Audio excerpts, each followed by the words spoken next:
नमस्कार, उत्तराखंड का एक खास बुलेटिन देख रहे हैं आप और मैं हूं आपके साथ सुपन शर्मा। तो चलिए शुरुआत करेंगे बुलेटिन की। मुख्यमंत्री पुष्कर सिंह धामी ने अपने दिल्ली दौरे के दौरान प्रधानमंत्री नरेंद्र मोदी द्वारा किए गए आग्रह को दोहराते हुए कहा कि प्रधानमंत्री ने जो आग्रह देश की जनता से किए हैं उस पर उत्तराखंड राज्य भी चलने का काम करेगा। मुख्यमंत्री पुष्कर सिंह धामी ने कहा कि उत्तराखंड राज्य ने यूसीसी को लागू करने का काम किया है और आज देश में समान नागरिक संहिता को लागू करने का काम देश के अन्य राज्य भी करने लगे हैं। प्रधानमंत्री नरेंद्र मोदी की अगर बात करेंगे, उनकी दिशा पर ये काम हो रहे हैं। सीएम धामी ने कहा कि देश में जनता कांग्रेस का चरित्र जान चुकी है, जो कि सदर के भीतर संविधान की बात करती है और बाहर आकर उसी संविधान का मखौल उड़ाती है।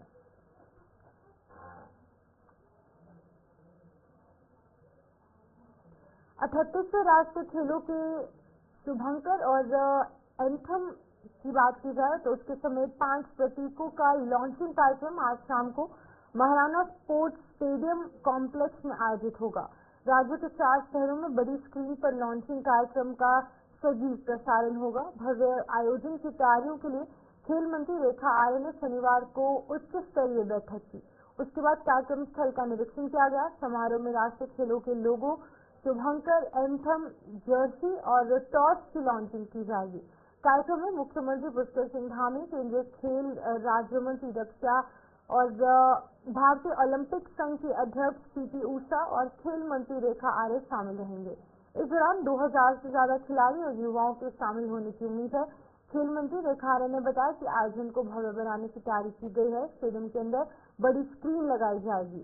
स्टेडियम के बाहर भी एक स्क्रीन पर लाइव टेलीकास्ट होगा। देहरादून में 2 स्क्रीन के अलावा रुद्रपुर, हरिद्वार और हल्द्वानी में भी बड़ी स्क्रीन पर लॉन्चिंग का सजीव प्रसारण किया जाएगा। इसके अतिरिक्त यूट्यूब पर भी एक कार्यक्रम लाइव होगा। खेल मंत्री रेखा आर्य ने शनिवार को महाराणा प्रताप स्पोर्ट्स स्टेडियम में खेल प्रशिक्षण शिविरों में हिस्सा ले रहे खिलाड़ियों को किट वितरित की। किट में खिलाड़ियों को ट्रैक सूट, जूते और अन्य सामग्री दी गई। उन्होंने कहा कि आप लोग इतने पदक जीतिए कि प्रदेश की झोली भर जाए। इस दौरान विशेष खेल सचिव अमित सिन्हा, युवा कल्याण और खेल निदेशक प्रशांत आर्य समेत आला अधिकारी उपस्थित थे।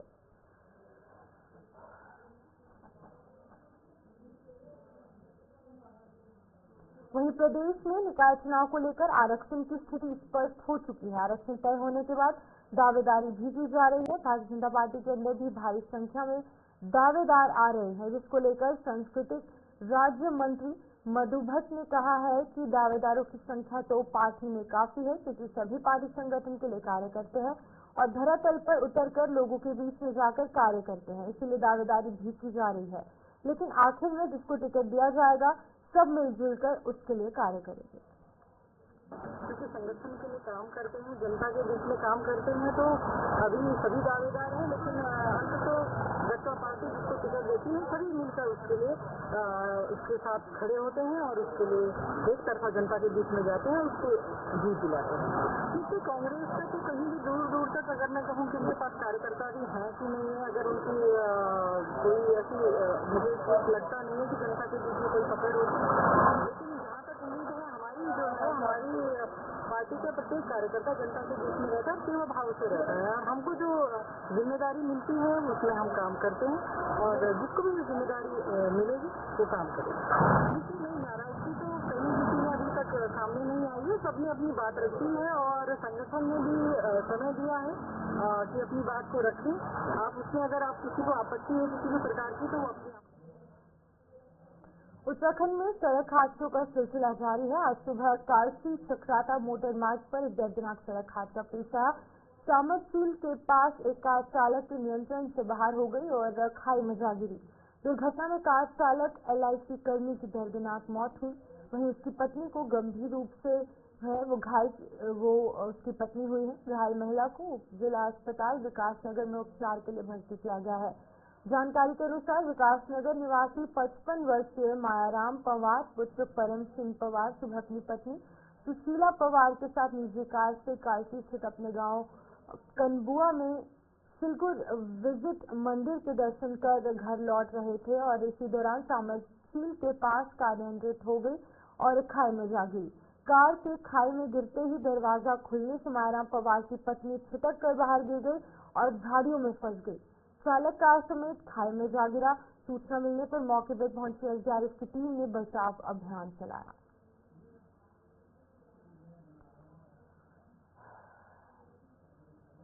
संसद का शीतकालीन सत्र जारी है। सत्र के 12वें दिन लोकसभा में डिजास्टर मैनेजमेंट बिल पर चर्चा हुई, जिस पर उत्तराखंड से हरिद्वार लोकसभा क्षेत्र से सांसद त्रिवेंद्र सिंह रावत ने उत्तराखंड में आई आपदा और भूकंप के दौरान होने वाले प्रदेश को नुकसान के मुद्दे को उठाया।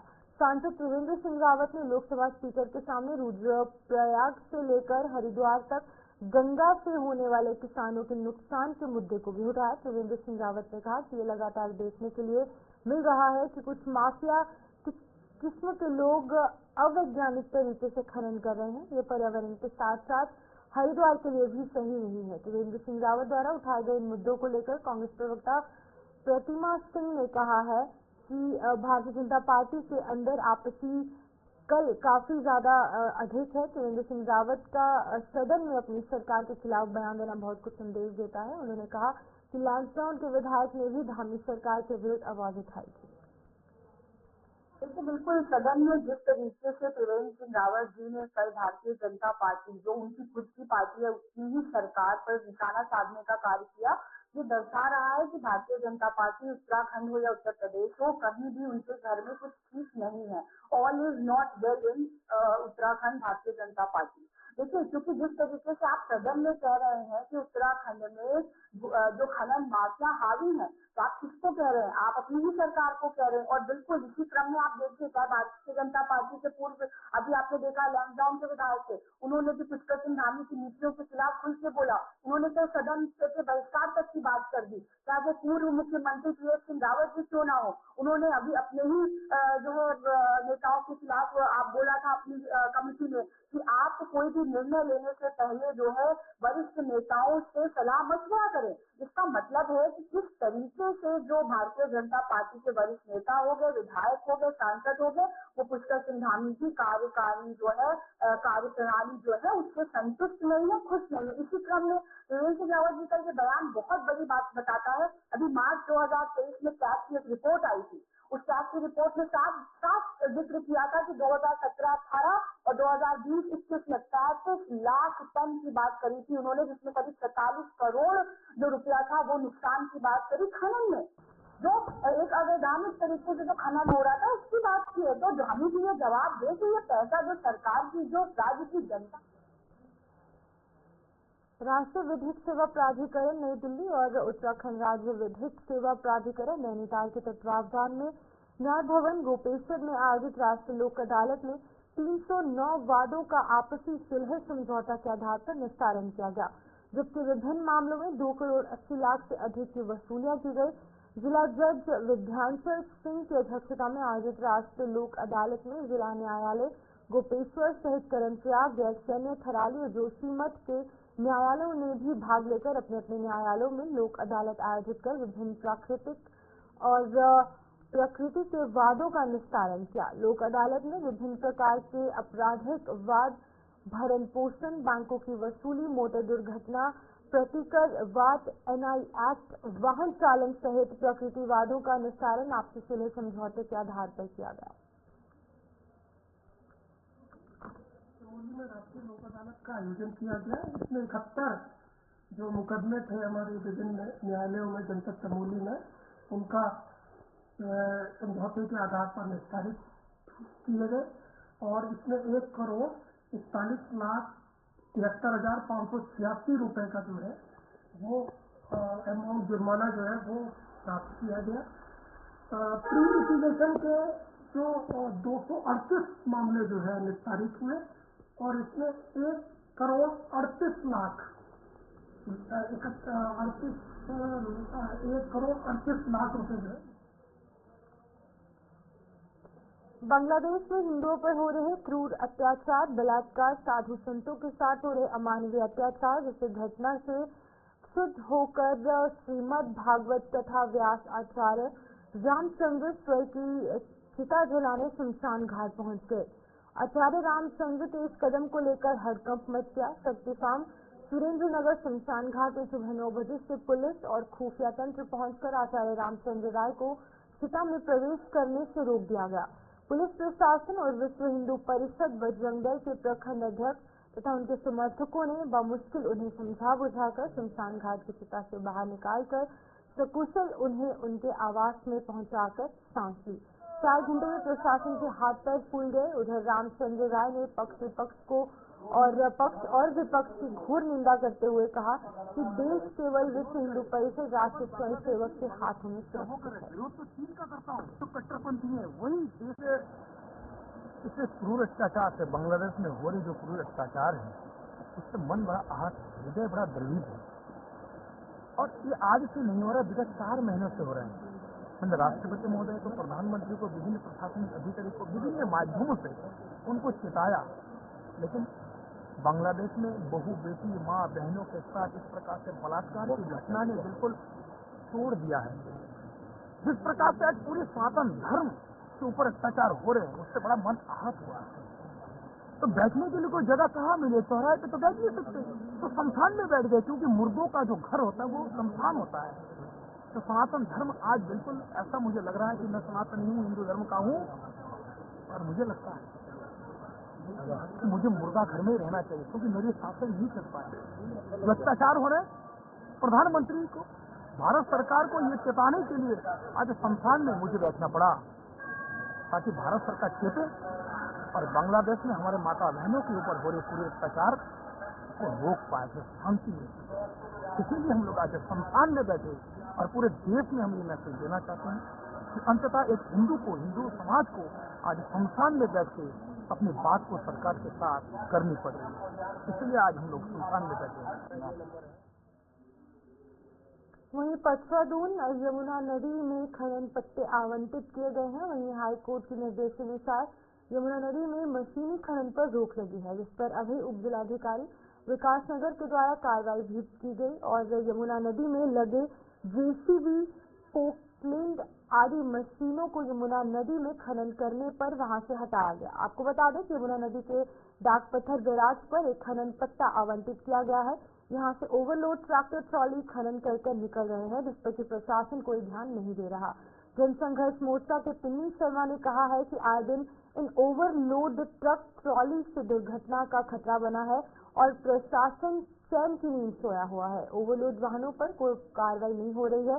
उन्होंने कहा कि आए दिन क्षेत्र में दुर्घटनाएं बढ़ रही हैं, जिस पर कि प्रशासन को संज्ञान लेना चाहिए। ओवरलोड अति हो गई, हद से ज्यादा, और शायद ऐसा लगता है कि शायद परिवहन विभाग, आईटी और पुलिस भी शायद उनकी सुरक्षा में लगे हुए हैं, जिस वजह से, क्योंकि उनके पूरे चौकी थानों के सामने से और आईटीओ ऑफिस है ढकरानी, और आईटीओ साहब का भी ये है कि शायद ये भी क्षेत्र में तभी निकलते हैं जब इन्हें पता है कि खनन का टाइम है। उस टाइम ये रोड पे कहीं कोई नहीं दिखेगा आपको। ओवरलोड का तो इतना, ये पछवादून का छोटा, पूरे स्टेट की पूरी स्थिति चल रही है इस टाइम।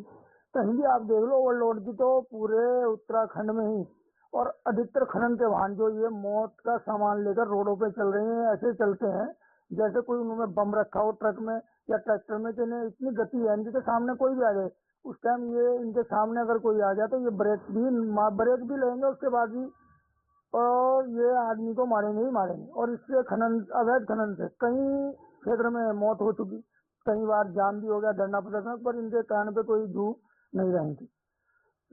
मौत को दावत देने का काम मौत को क्या है, तो आप देख ही रहे हैं, अभी आप भी घूम रहे थे शायद क्षेत्र में, मैं देख रहा थोड़ी देर पहले आपको। आप विकासनगर से रोड से देखो, डाक पत्थर से निकलो, और पूरे पछवादून में अवैध खनन जोरों पर है, और लोडिंग को रोकने वाला फिलहाल तो कोई दिख नहीं रहा। और एक कंपनी आई हुई है, शायद उसके संरक्षण में पूरा काम चल रहा है, और ये पुलिस से भी, शायद पुलिस भी नहीं उसमें कुछ कार्रवाई कर पा रही है, और परिवहन विभाग को तो आप छोड़ दो। मांग तो किससे करें, मांग किससे करें जब पूरा अमलाई इस काम में लग गया, पूरा प्रशासन, पूरा मंत्री, संतरी, विधायक, क्षेत्रीय, सब कुछ जो भी है, जनप्रतिनिधि हैं, वो इस काम में लग गए, तो आप किससे उम्मीद करोगे, कौन इसे देखेगा काम को? जनता के द्वारा तो कई बार हमने उठा लिया और हम लगे हुए भी हैं इस तरह। विकासनगर में जिला विधिक सेवा प्राधिकरण के सचिव द्वारा स्वास्थ्य शिविर मेडिकल हेल्थ चेकअप कैंप का आयोजन किया गया। स्वास्थ्य शिविर में blood test, blood pressure, haemoglobin test, हड्डी संबंधित रोग, स्त्री रोग, आंखों की जांच की गई। इस दौरान लोगों को मुफ्त में दवाइयाँ भी वितरित की गई। नागरिकों ने अपनी नियमित जांच करवाई तथा मुफ्त टेस्ट भी करवाए। लोगों ने इस मेडिकल कैंप के आयोजन के लिए जिला विधिक सेवा प्राधिकरण के सचिव का आभार व्यक्त किया और भविष्य में भी इस तरीके के शिविर के आयोजन की बात कही। उत्तराखंड के पर्वतीय क्षेत्र में हुए हिमपात के कारण पौड़ी में अब शीतलहर का प्रकोप छाया है। शाम होते ही तापमान में भारी गिरावट आ रही है। रात के वक्त पारा 1 डिग्री सेल्सियस तक पहुंच रहा है। सर्दी से राहत पाने के लिए लोगों को अलाव और गर्म कपड़ों का सहारा लेना पड़ रहा है। जिला प्रशासन ने शहर की आबादी वाले क्षेत्र में अलग अलग जगहों पर अलाव की व्यवस्था लोगों को ठंड से राहत दिलाने के लिए की गई है, जबकि जरूरतमंदों को कंबल भी लगातार बांटे जा रहे हैं।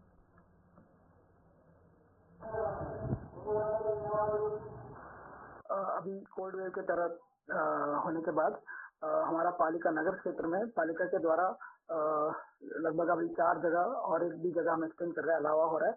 और रेन बसेरा का भी हमने इंस्पेक्शन करके देने में निर्देश दिया था। उस हिसाब से भी साफ सफाई साथ में साथ रजिस्टर हो गया और पूरा कंबल और हीटर का भी व्यवस्था किया है बस स्टेशन के पास में।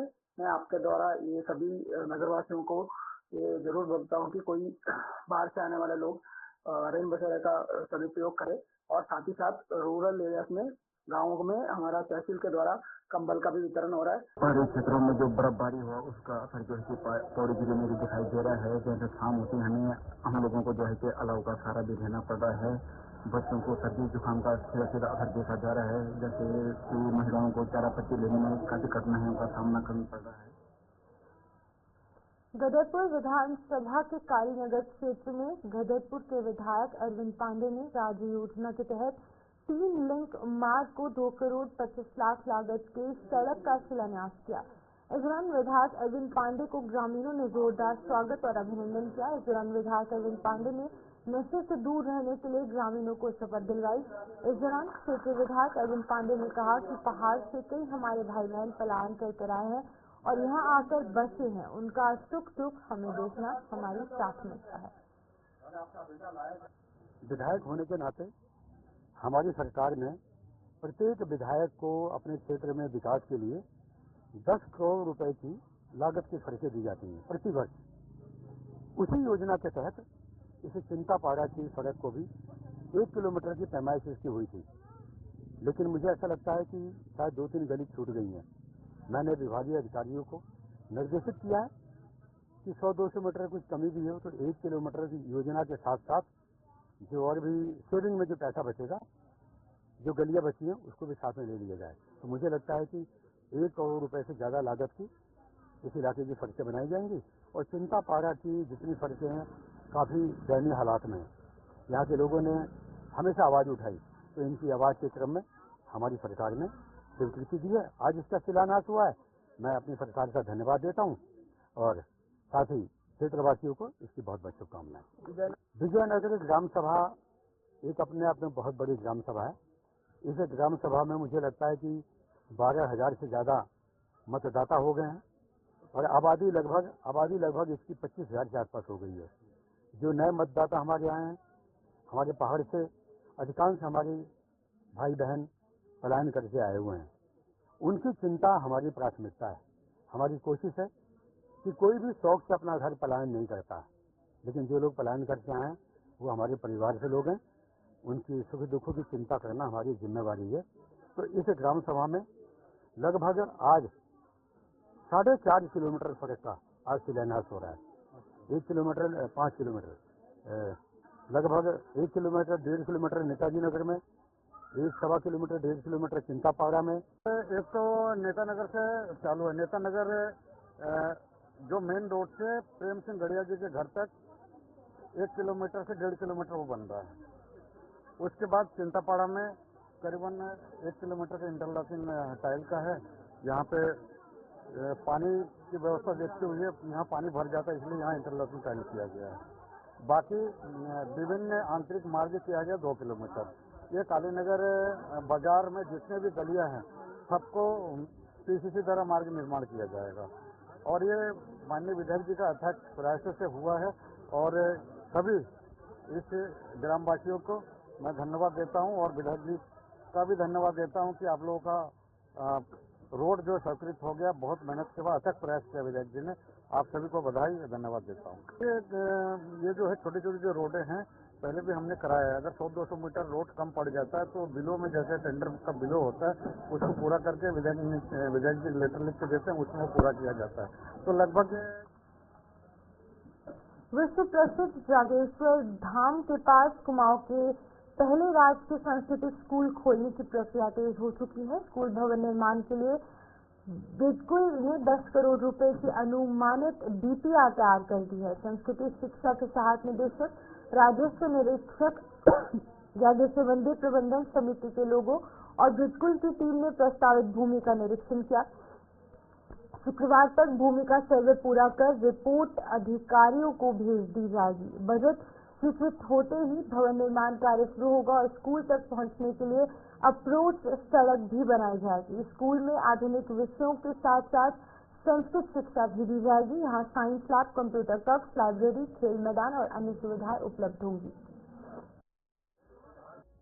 जागेश्वर धाम में राजकीय संस्कृत स्कूल खोलने की तैयारियां लगभग पूरी हो चुकी है। इसी तो जहां पर हम खड़े हैं यहाँ पर प्रशासन ने स्कूल की बिल्डिंग के लिए जगह चिन्हित कर ली है। आज यहाँ पर प्रशासन की टीम आई है और संस्कृत शिक्षा के सहायक निदेशक पहुंचे हैं और स्कूल के इंजीनियर भी यहाँ पर सर्वे के लिए पहुंचे हैं। उसके बाद जल्दी ही ये रिपोर्ट शासन को जानी है। उसके बाद ये यहाँ पर निर्माण कार्य शुरू हो जाएगा। इससे पूरे क्षेत्र को बड़ा लाभ मिलेगा। स्कूल काफी लंबे समय से राजकीय संस्कृत विद्यालय खोले जाने की क्षेत्र में मांग की जा रही थी।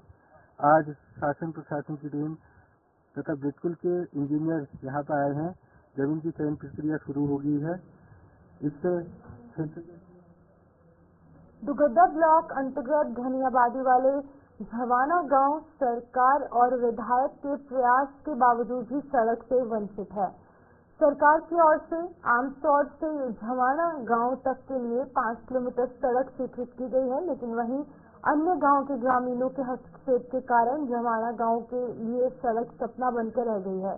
झवाना गांव तक सड़क पहुंचे, इसके लिए प्रशासन के द्वारा कई बार खुली बैठक की गई जिससे कि सहमति बन सके और सड़क का निर्माण किया जा सके, जिसमें आमतौर में संयुक्त विभागों की मौजूदगी में खुली बैठक का आयोजन किया गया।